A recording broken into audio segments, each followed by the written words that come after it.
করেন 100 টাকাতে সব পেট ভরে খাওয়া যায়, এর লেগে আমরা খাই। অন্য জায়গায় তো মনে করেন 200, 250, 300 টাকা লাগে ভাত খাইতে, মাংস দেয়। আমরা কি গরিব মানুষ, আমরা পারবো? সারাদিনে 500-600 টাকা কামাই, তাই যদি 300 টাকা খাই লাগতে আমি চার্জের বিল দিব কি, আর কিরম কি গাড়ি চালাম কি? এখন কি করবো, না খেয়ে থাকবো? গরিবের বুফে খ্যাত ভাইরাল মিজানের হোটেলটি এখন নেই।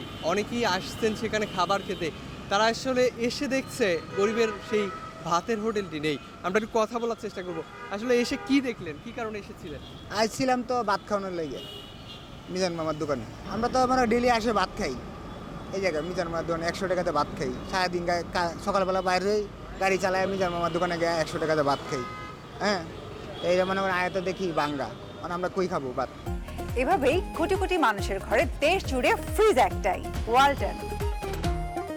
এখানে মনে করেন ভালো লাগে, মনে করেন 100 টাকাতে সব পেট ভরে খাওয়া যায়, এর লেগে আমরা খাই। অন্য জায়গায় তো মনে করেন 200, 250, 300 টাকা লাগে ভাত খাইতে, মাংস দেয়। আমরা কি গরিব মানুষ, আমরা পারবো? আমরা 100 টাকাতে ভাত খাইতে? আমরা 100 টাকাতে মনে করেন ভাত খেলে মনে করেন সারাদিন চলে।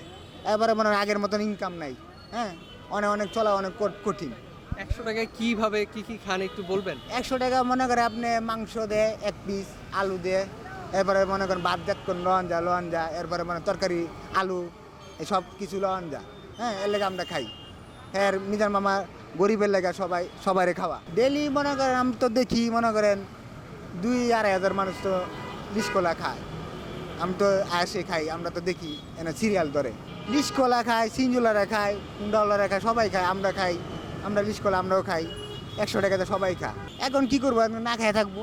অন্য জায়গাতে আছে, অনেক তো আমগো তো মনে করেন এই টাকা এত টাকা নাই আমগো কি, আমরা তো এত আগের মতন ইনকাম নাই। একটা দোকানে গেলে মনে করেন 300-400 টাকা লাগবে, তা আমি 300 টাকাতে আমি ভাত খেলে আমার বাসা ফ্যামিলি কেমনি চলবে? সারাদিনে 500-600 টাকা কামাই, তাই যদি 300 টাকা খাই লাগতে আমি চার্জের বিল দিব কি, আর কিরম কি গাড়ি চালাম কি? এলে মনে করেন আমি 100 টাকাতে মনে করেন খাইতাম, মনে করেন সবাই মিলে সবাই খাইতো, আর আমরা খাইতাম মিজান মামার দোকানে, সবাই জানতো সবাই কিছু। অন্ত নাই, আমরা কি করবো? অন্ত মনে করেন আমরা না খাওয়া। ইনকাম মনে করেন 500-600 টাকা ইনকাম হলে, মানে যদি আমরা 300 টাকা খাই লাগতে আমরা বাসা নিব, ফ্যামিলিরে খাওয়াবো কি?